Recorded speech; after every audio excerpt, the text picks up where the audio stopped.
Hello, my name is the Commissioner Sean Cunningham from Wrestling Audio Revolution. Just wanted to give everybody a quick update on the status of everything. We've attempted to do a couple of recordings audio-wise through the way that we normally do them. We've run into a bit of issue here with the Toronto studio, being that we are kind of surrounded by construction and a lot of the equipment is messing up with audio frequencies. So I thought that I would try and do a video, A, just to let everybody know what's going on, and B, to try and give everybody a news update over things that have gone on over the last couple of months, because it's going to get very busy in the world of wrestling. The summer is always a really fun time to do these kind of things, so I'm going to do my best to update things as best I can and talk about as much as what I've seen over the last few months as I possibly can. So I'm going to go promotion by promotion, and here we go. First, I want to start with New Japan because they have the hottest product going right now with lots of neat stuff going on. They just finished up the Best of the Super Junior tournament with Will Ospreay taking on Kushida, and Kushida won the match, leading to his match at the Dominion event, which is coming up this Sunday, June the 11th, very early in the morning, for those of you with New Japan World subscriptions. And anybody who's not on it, get on it, newjapanworld.com. But very early Sunday morning, Kushida will get a rematch for the junior heavyweight title against Hiromu Takahashi, who beat Kushida in about 3 minutes to take the title down. So this is a much hyped rematch after Kushida beat Will Ospreay in the Super Juniors. Mind you, Takahashi has never beaten Ospreay, so that may lead to some things too. And the other major match on that Dominion show is definitely worth watching. We're finally going to get that rematch of the first 6-star match. The New Japan champion Okada will have to face Kenny Omega one more time, title on the line. You know it's going to be good. I don't know if they can ever duplicate what they did last time, but we can all hope for something like that and hope it turns out really, really well. And I encourage anybody who really cares about wrestling to watch those things. And I don't know whether you want to get up Sunday morning. I don't know if I will be. They're always available on demand about 24 to 40 hours later on New Japan World, if not quicker. And there will be English commentary with Kevin Kelly and Don Callis for this particular show, so that's something to look forward to. Moving on, just to parallel everything, just to move into Ring of Honor quickly. What's going on in Ring of Honor right now? The big challenge is for the Ring of Honor World Championship, which Chris Daniels won back at the Best in the World pay-per-view, beating Adam Cole, who messed things up with the Bullet Club. That's another story. We'll get to that in a second. But he'll be taking on Cody Rhodes, the American Nightmare. But the big story is they're actually hyping it, like acknowledging that he's not contracted by Ring of Honor. So the big deal is, will a non-contracted wrestler, which they're openly admitting to on TV, ever win their title? So that's a neat, fun thing to do. And we'll see how that goes down over the coming weeks in the build toward that. The other major thing is, well, Adam Cole, who's been kicked out of the Bullet Club and replaced by Marty Scurll, the villain from Progress, an awesome guy. I really like watching him as well. And the big story here is Adam Cole is likely on his way to NXT. Yup, ROH has been slowly raided one more time, and with all the former ROH talent within there and in WWE as well, Adam Cole's on his way there really shortly, and we'll see what happens there, which allows me nicely to transition to NXT over the last couple of months. And NXT's had a lot of transition with guys moving up. They had the Superstar shake-up, as we talked about before, right after WrestleMania, but that allowed some guys to move up, so that opened up some faces. Bobby Roode is still the champion down there, and he took on Hideo Itami in Chicago. They did a takeover before the SmackDown pay-per-view Backlash. And it looks like the anger and frustration of Itami, all the injuries, everything else, and that's the storyline that they're building. That will be leading to his heel turn. And it looks like with some video packages of Roderick Strong to kind of make him look more humanized and talk about his new life and everything that he came from, the kind of negative upbringing that he had. I don't want to say negative, but just not as privileged as you might hope. Talked about his fiancée and his new baby and everything, how that's changed his life, and it looks like they're going to set up the Bobby Roode versus Roderick Strong match at some point in the summer. I think maybe as far away as Brooklyn, which would be something to see on SummerSlam weekend, but can't wait to see that. And the Hideo Itami heel turn likely leads to Cassius Ohno, and don't really know what they're going to do with Itami. I have heard that there's going to be another round of NXT call-ups after SummerSlam. That's the rumor going around, that might be occurring, so we'll see what happens with that. Not thinking that's the best idea they've ever had, but we'll see what happens. We just want to mention Impact quickly now that I get to see it.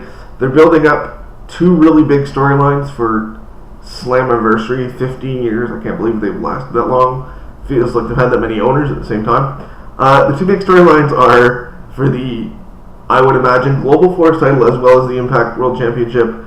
You're going to get Bobby Lashley, who doesn't wrestle on TV very often, but they seem to be wanting to use him and do things with him in that sense, to take on Alberto El Patron, otherwise known as Alberto Del Rio. I find it interesting that even after 15 years, Impact doesn't really ever seem to want to develop and push their own talent in a main event. They kind of take like castaways from WWE and other and lesser places and put them in their main event just to continually build them. Not really sure why they're doing that. Even after 15 years, you can't build your own talent. Hopefully with the new ownership, something might come of that. And I guess the other piece I want to bring up, I guess I can go into WWE product now. On Raw, they're clearly building some storylines as they lead into the worst pay-per-view named ever, Great Balls of Fire, which will be in Dallas on the 9th of July. Hate the pay-per-view name. Think it's kind of a joke. I don't know how any of the announcers are saying it with a straight face. I really am not sure how they're doing that. But we've got a main event that could sell out a lot of places, including New York. You're going to see the stiffest fight, I think, in a while, with Samoa Joe taking on Brock Lesnar, as Samoa Joe won at Extreme Rules, won a fatal 5-way match to get the right to take on Brock Lesnar. And what they did this week on Raw to correlate everything was to have Paul Heyman come out during a Samoa Joe promo and have Samoa Joe choke out Paul Heyman. And it was awesome. It sounded great. I wish I could play a clip here just to show you how awesome it was, but I encourage everybody to go out and find it. Hopefully as the weeks get better with this, I will do something to do some more video editing and things like that. I can put stuff like that in, but we'll see what happens with that going forward. Other things they did on Raw, weirdly, to correlate with Extreme Rules, Alexa Bliss beat Bayley in a Extreme Rules kendo stick on a pole match, and then Bayley was subsequently left off of Raw on Monday night after losing. It wasn't really much of a match. It was 1 or 2 shots with the cane, and that was the end of Bayley. And then Bayley was basically wiped off the face of the earth the next night. I don't know whether they plan on repackaging the character or sending her down or any of those type of things. But Bayley clearly has not worked on Raw, and they're up to something with that, I gotta think, or they're not really happy. A couple of the other major storylines are there continues to be some kind of correlation between Corey Graves and General Manager Kurt Angle.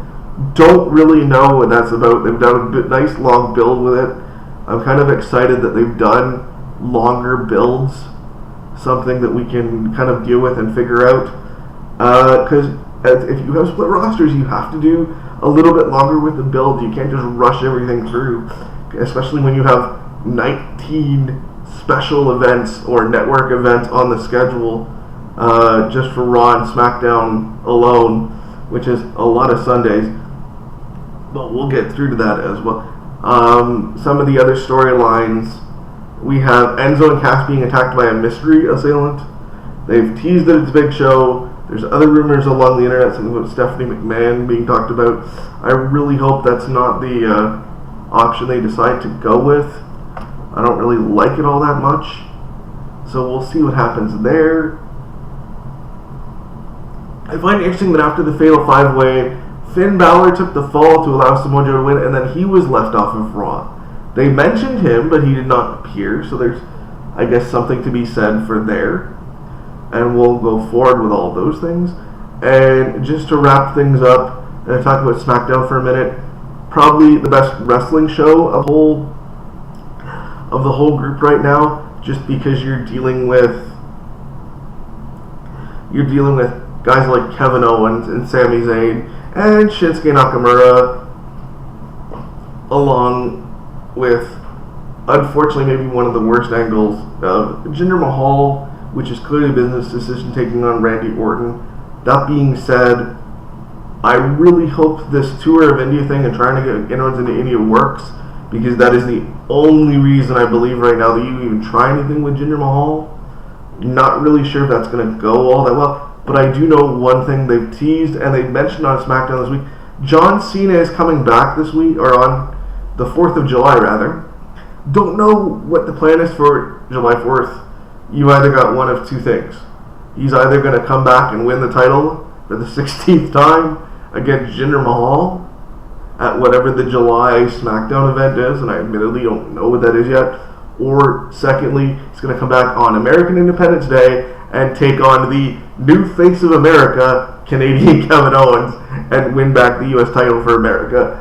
Either one of those storylines could be great and a lot of fun. You're trying to pump a rating for a night that would not normally get one, especially if you're looking at the 4th of July. It's a big holiday in the States. You're not going to draw a huge television rating, so you have to find some way to get viewers to watch or PVR the show, because those get counted in the ratings too.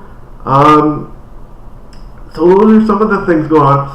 And we also go into Money in the Bank. We have 2 Money in the Bank matches on the 18th of June with a, I guess, for lack of a better term, a men's match with Sami Zayn, Baron Corbin, Shinsuke Nakamura, Dolph Ziggler, AJ Styles, and I'm blanking on who the 6th guy is right now, because I don't have my notes in front of me, because ill prepared slightly. But 6 guys in a Money in the Bank match. I would imagine we're going to see like AJ Styles with it. Hopefully Shinsuke, but I don't know if they want to do the rocket push with him right now. I think they have other plans for him. It's kind of like the leaving off the Finn Balor thing on Raw. I really do think they have bigger plans for him.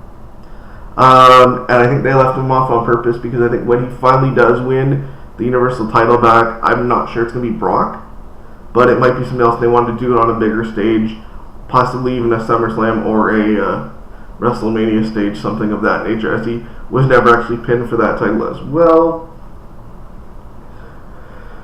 So I look at everything right now, and I look at WWE, and everybody's kind of down on it, and I get that to a certain point.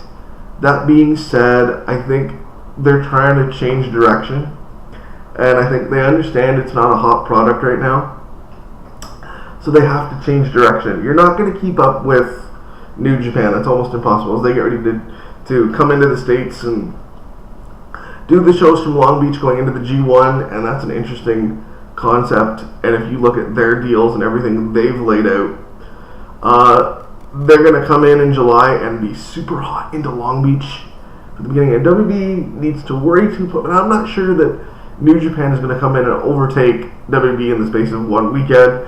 But clearly WB is trying to change direction and build new stars, and so keep everybody understanding that you need to do some long-term planning. So hopefully something comes of all this stuff, and maybe by the time we get to SummerSlam time, WWE's got some direction and something in place where it doesn't look like things are thrown together. I may not have the best opinion of wrestling, but sure, it's what it is. To everybody wondering, I'm sure we'll get back to other Wrestling Audio Revolution stuff in the coming weeks. I will try and do these about every 2 weeks, as long as the audio records and everything works out. And I'll be gone for now, but again, like I said, I'll be back in 2 weeks, hopefully with an update on a whole bunch of other stuff, and I'll see everybody soon.